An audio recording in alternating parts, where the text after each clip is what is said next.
Assalamualaikum warahmatullahi wabarakatuh. Salam welas asih, salam cinta selama-lamanya tanpa batas. Nah, ini ada alhamdulillah saudara kita yang silaturahmi yang menambah wawasan kita, tapi berupa berbagai pertanyaan. Saya sebatas kemampuan akan mencoba menjawab sebagai bentuk ulas asih juga kepada saudara kita ini ketika menanggapi konten kita. Di sini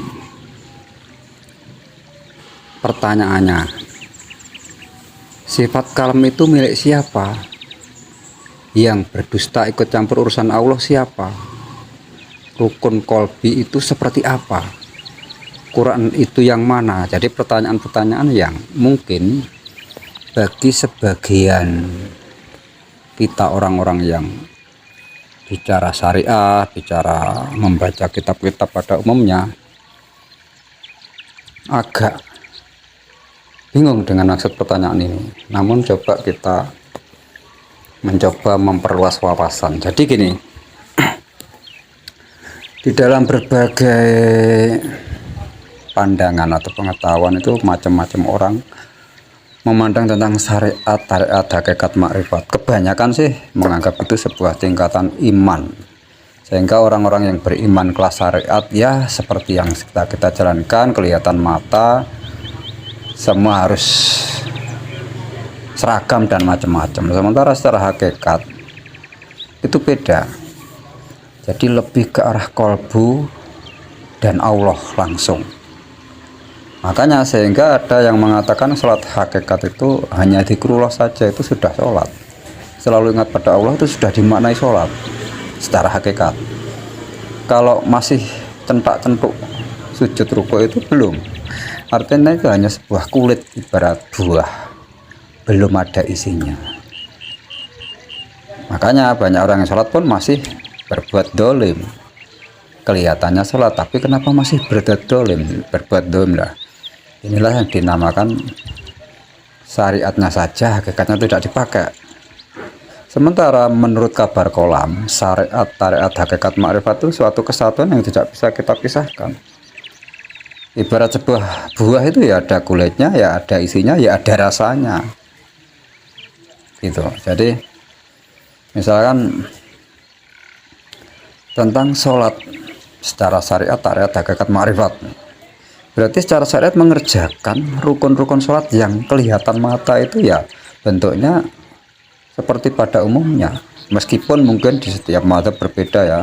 Ketika ada yang sedekap, ada yang tidak, ada yang baca kunut, ada yang tidak, dan lain-lain, itu perbedaan-perbedaan yang niscaya terjadi karena pemahaman orang terbatas.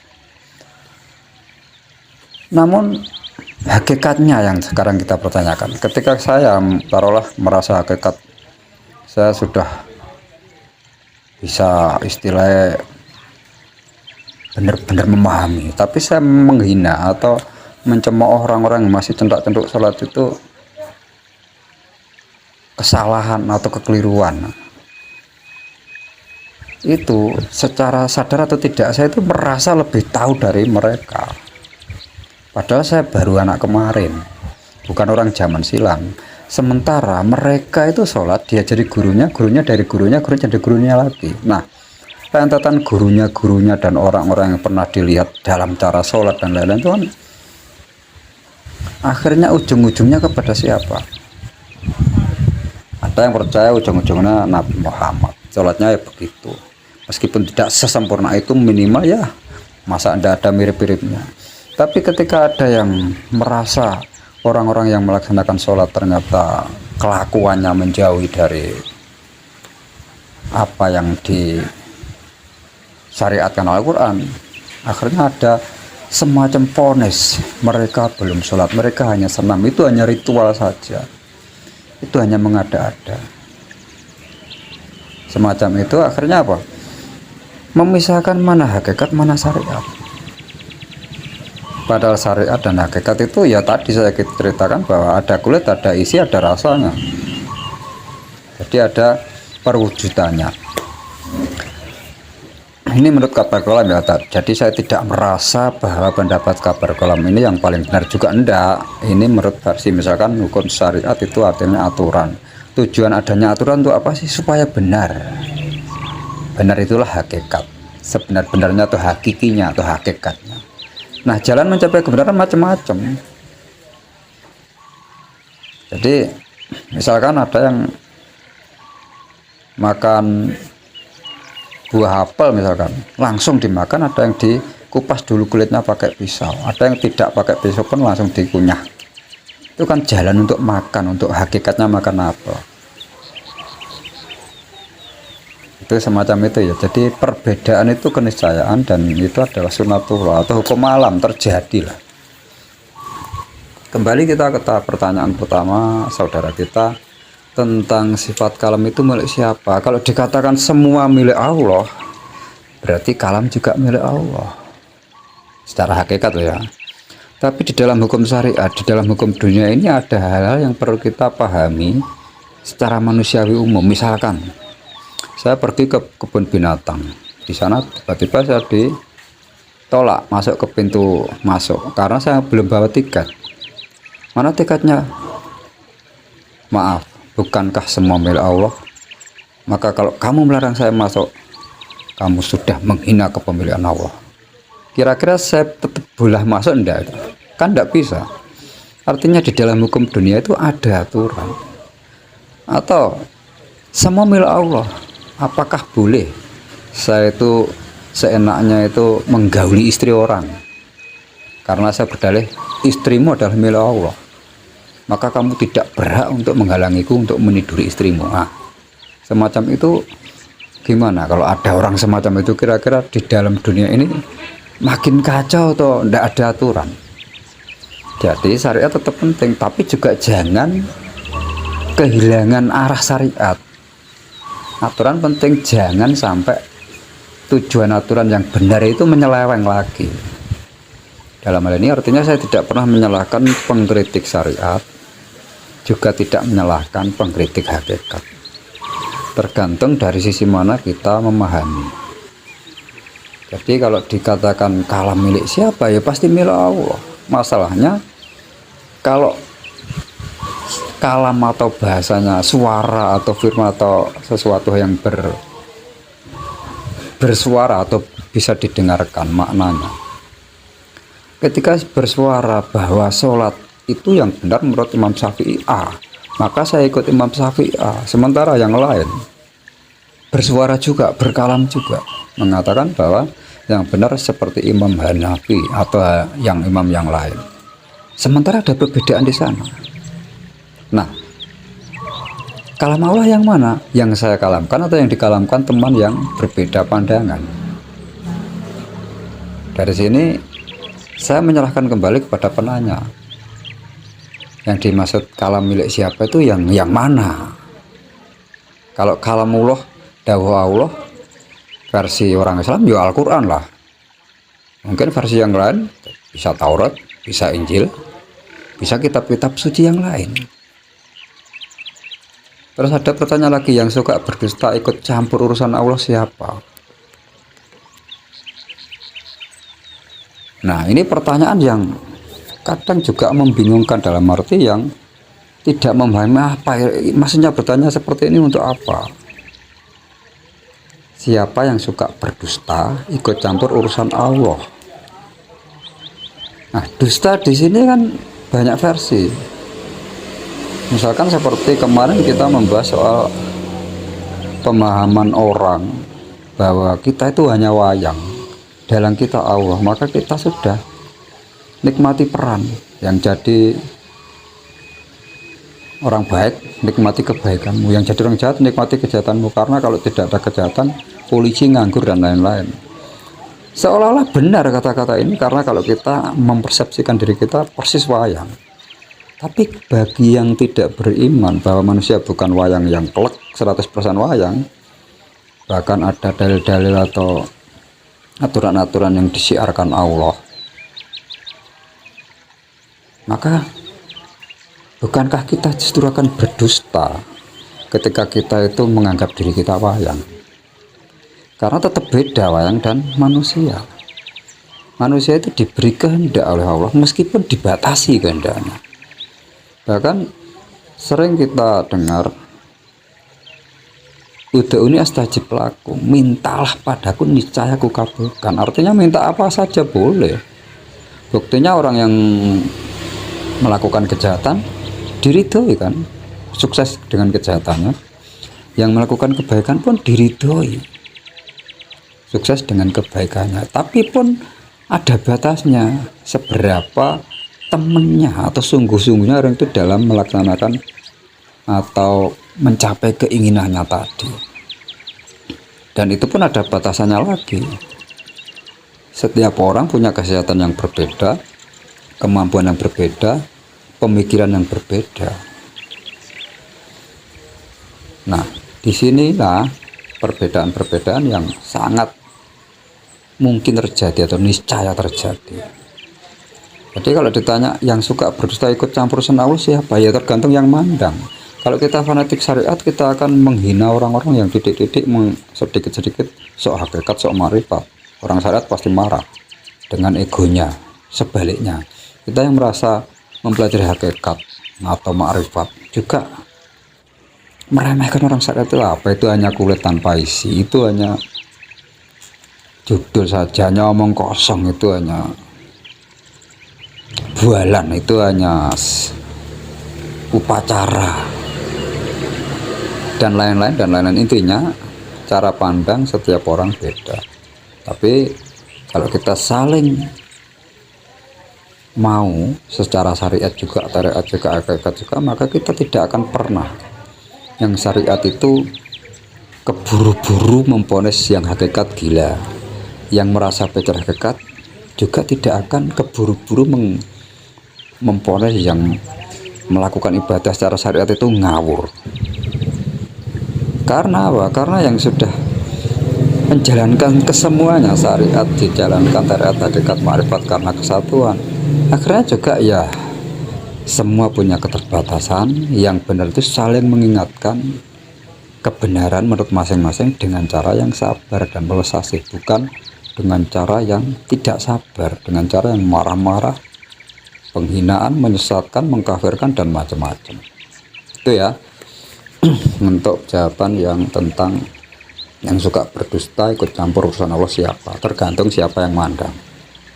Terus rukun kolbi itu seperti apa? Nah, ada rukun secara syar'i, itu ada sholat itu mulai niat, tepat waktu, terus rukuk, sujud, dan seterusnya, duduk, istirasi, dan lain-lain. Itu rukun syariat. Rukun kolbi adalah makna di dalam bacaan kita itu, pikiran dan perasaan kita nyambung.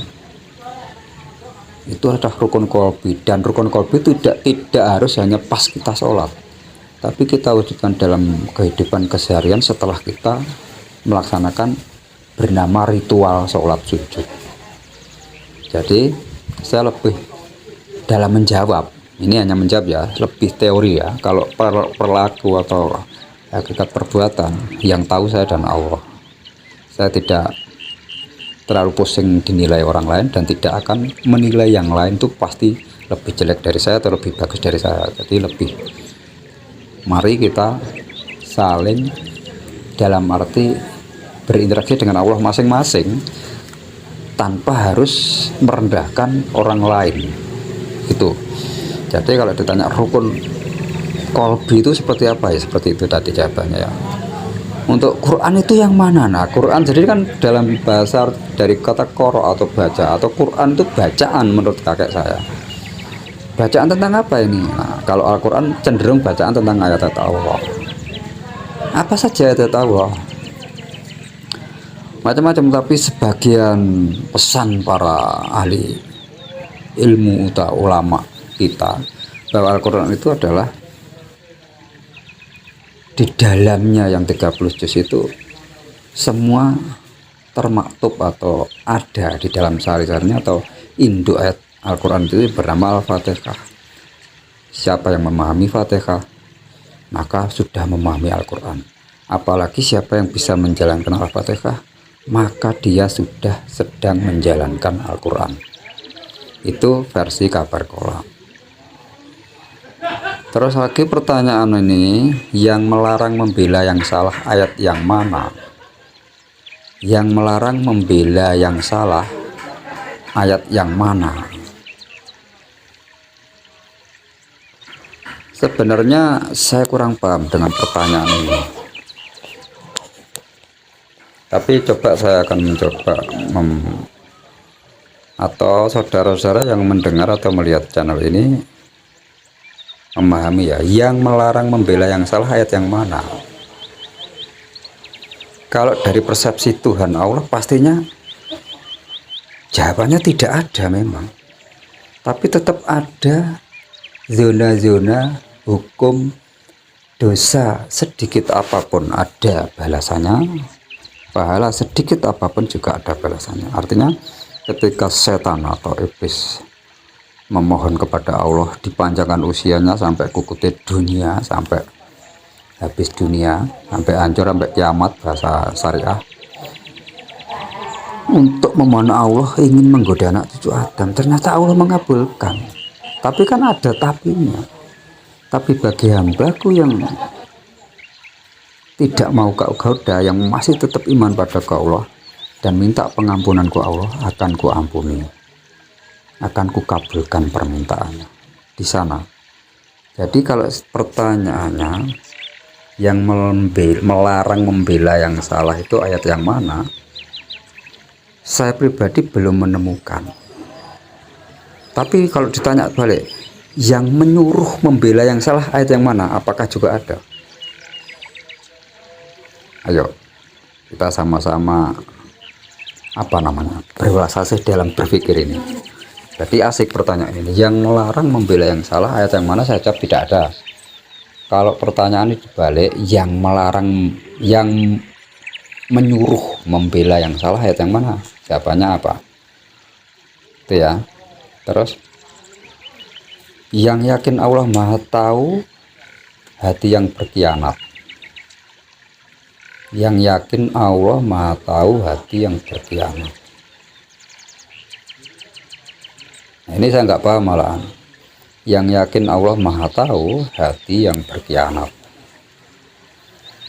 Berkhianat kepada siapa? Jika ada orang yang yakin Allah Maha Tahu, disebut hati yang berkhianat. Dan namanya khianat itu apa ya? Khianat kan tidak menepati janji, tidak jujur, atau artinya apa? Mengingkari ya, mengingkari sesuatu hal yang seharusnya A dikatakan tidak A ya. Misalkan jika Allah tidak mau tahu ya, jika Allah tidak mau tahu, kira-kira itu hati seperti itu, terus kedudukan Allah sebagai Tuhan itu seperti apa kalau tidak mau tahu? Sampai ada pertanyaan atau pernyataan ini, saya kurang paham ya, tulisannya yang yakin Allah Maha Tahu hati yang berkhianat. Ini aneh ini. Yang yakin Allah Maha Tahu hati yang berkhianat. Coba pemerhati kabar kolam ikut menjawab ini ya. Tugas berat Muhammad lebih berat daripada iblis. Alasannya dunia ini mayoritas yang menguasai golongan mana? Tugas berat Muhammad lebih berat daripada iblis. Alasannya dunia ini mayoritas menguasai golongan mana? Nah, ini iblis dalam kurung ditulis ego. Ini juga tergantung persepsi. Muhammad yang dimaksud Nabi Muhammad sebagai manusia secara syariah, atau Nur Muhammad yang ada di dalam kolbu. Nah, ini sayangnya kurang bisa tanya jawab, karena ini pernyataan atau pertanyaan ditulis di kolom komentar, bukan langsung ke WhatsApp saya. Kalau ke WhatsApp mungkin saya bisa dialog mempertegas pertanyaan ini, tapi karena ini ditulis di kolom komentar ya, nanti saudaraku yang menulis ini silahkan diperjelas ya. Tugas berat Muhammad dalam arti Nabi Muhammad sebagai geger fisik manusia atau lebih ke Nur Muhammad, itu yang saya tanyakan. Kak, sekarang saya membayangkan aja secara syariat ya, misalkan sebagai manusia lebih berat daripada iblis. Iya, secara matematika manusia ya pastilah. Karena Nabi Muhammad itu adalah bertugas untuk menyempurnakan akhlak budi pekerti manusia secara syariah ya. Jadi artinya menyempurnakan akhlak itu ya akhlak-akhlak manusia sudah jahiliyah atau rusak. Makanya dikatakan Nabi terakhir itu Nabi Muhammad itu membawa pesan untuk penyempurnaan akhlak umat supaya ke jalan yang kembali ke rahmat Allah, ke rahmatan lil alamin. Kurang lebih demikian kalau secara syariat. Secara hakikat, jika Muhammad dikatakan Nur Muhammad, cahaya kemuliaan, maka namanya mulia itu harusnya tidak ada keberatan dibanding ego. Justru ego itu secara hukum versi emosi tingkatannya sangat lemah dan rendah. Jadi versi hakikat justru iblis itu tidak kuat, karena Nur Muhammad sendiri itu penuh cinta tanpa batas, penuh mulia tanpa batas, damai tanpa batas, jujur, mantap iman, berbelas kasih, dan lain-lain hal-hal yang mendamaikan dan yang menyenangkan. Terus ini ditulis iblis atau ego yang berwujud manusiakah atau Muhammad yang berwujud manusia.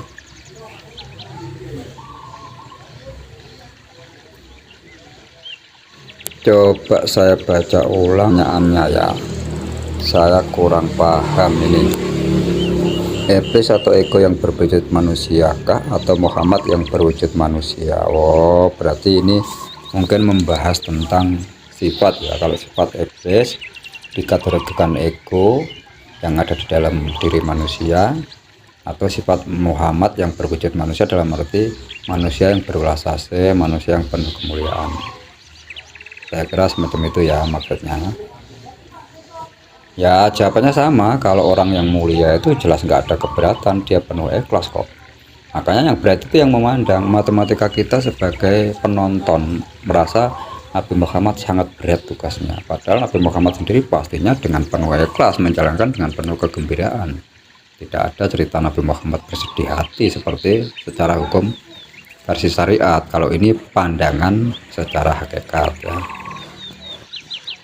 Sholat karena diri atau karena Allah. Nah ini juga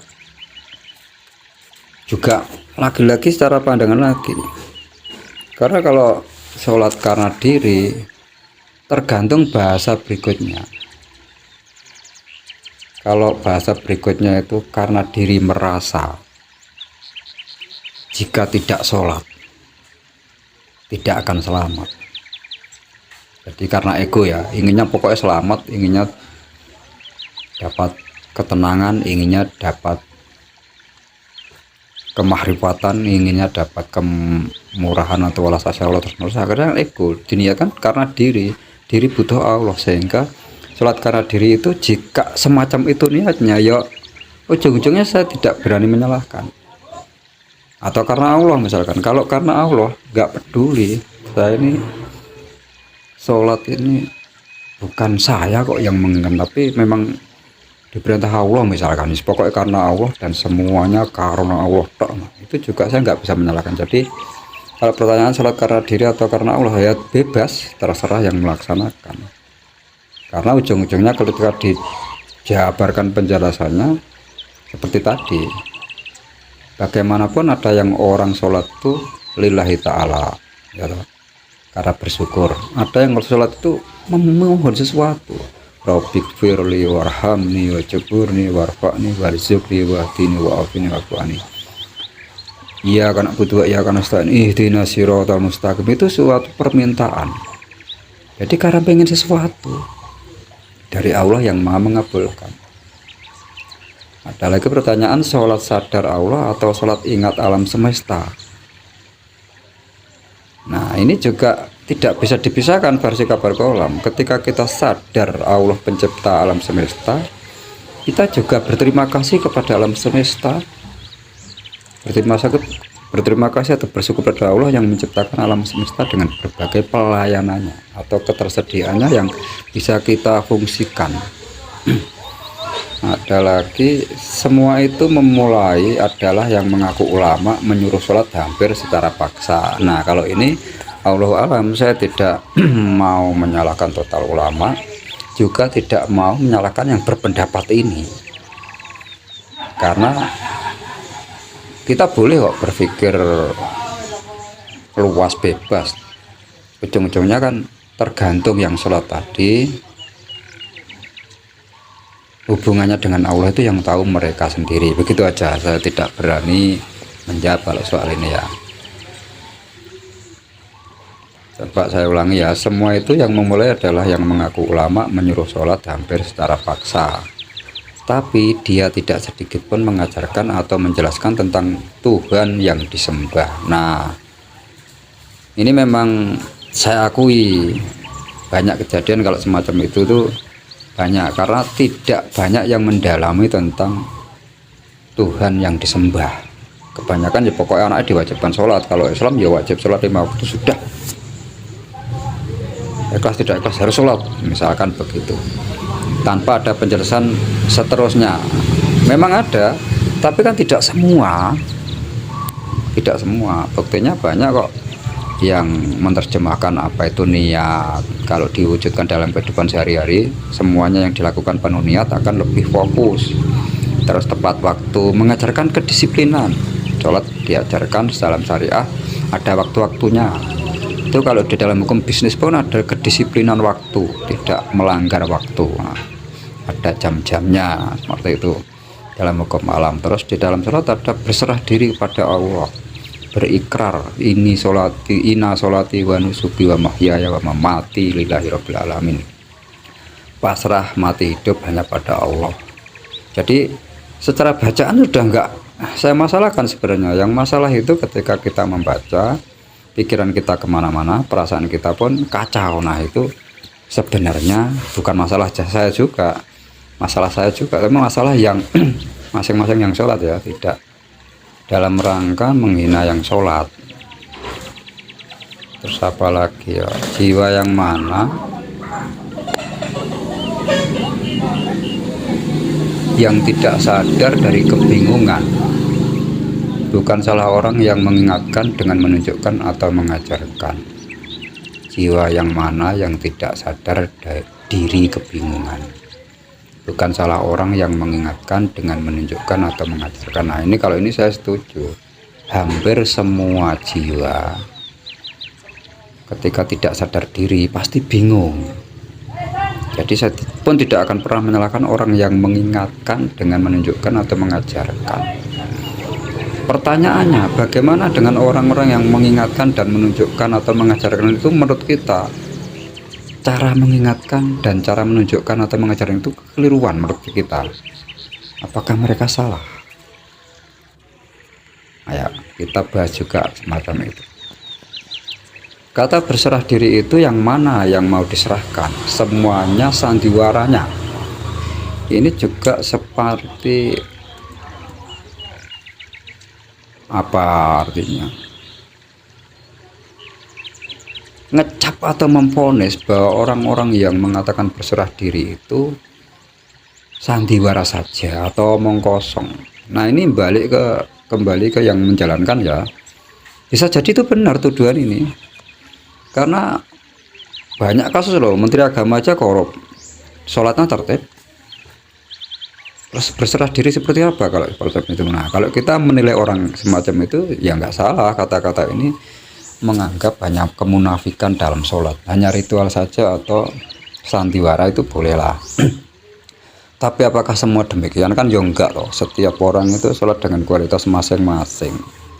Jadi kabar kolam tidak pernah ya memvonis si penanya ini benar atau salah, dan memvonis juga setiap peringatan, pengajaran dan lain-lain itu pasti salah atau pasti benar. Jadi saya serahkan kembali ke masing-masing panjenengan. Kita semua punya Allah kok. Kita kan setiap hari itu iya karena butuh ya karena nasta'in ihdinas siratal mustaqim, itu aja udah. Jadi saya tidak dalam rangka memvonis atau membenarkan atau menyalahkan yang merasa syariah tok atau yang merasa hakikat tok atau yang merasa sempurna syariat atau hakikat ma'rifat. Enggak, saya hanya mau mencoba menjawab karena ini penting menurut saya, karena ada yang tanya ya harus saya jawab, ada yang silaturahmi harus kita temui ya, semacam itu ya. Bagi ego diam itu emas, berkehendak itu dosa. Ada pertanggungjawaban karena mengatasnamakan karena Tuhan. Nah, bagi ego diam itu emas, berkehendak itu dosa. Ada pertanggungjawaban karena mengatasnamakan karena Tuhan. Ini juga bisalah sepakat kata-kata ini, cuma masih membingungkan bagi pemahaman yang umum ya, karena ego sendiri kan bisa diteruskan ke arah positif juga negatif. Ini misalkan, tanpa ego kita tidak akan pernah mensiarkan kebenaran. Jadi karena saya merasa benar, kan ego ini, saya pasti akan mengkritik yang saya anggap salah. Saya berkoar-koar itu keliru, yang benar A, B, C, D, karena saya merasa kebenaran ada apa yang saya sampaikan.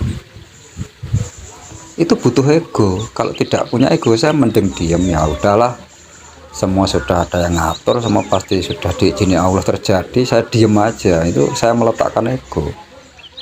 Gimana kalau jawaban saya semacam itu kan juga ternyata ego penting kan. Nah, jadi ego diam itu emas juga nggak salah, karena ketika kita banyak ngomong, bisa jadi dalam 1000 kata ada saja kesalahan saya ngomong, pasti itu ada terselip kekeliruan paham, diterima telinga orang beda-beda.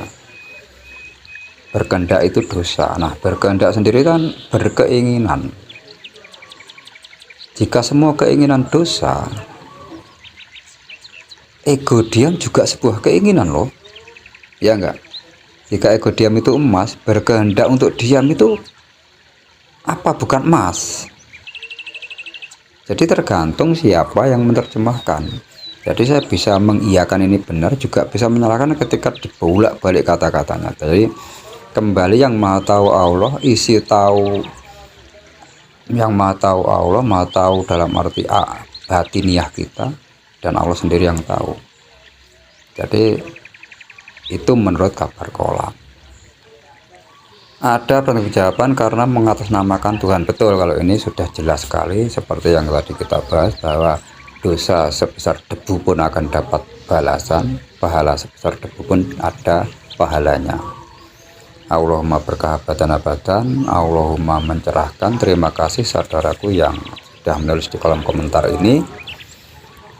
Allahumma kita benar-benar merasakan surga dari sekarang dan sampai kapanpun. Amin. Kun fayakun, masa Allahu qadiran abadan abadan.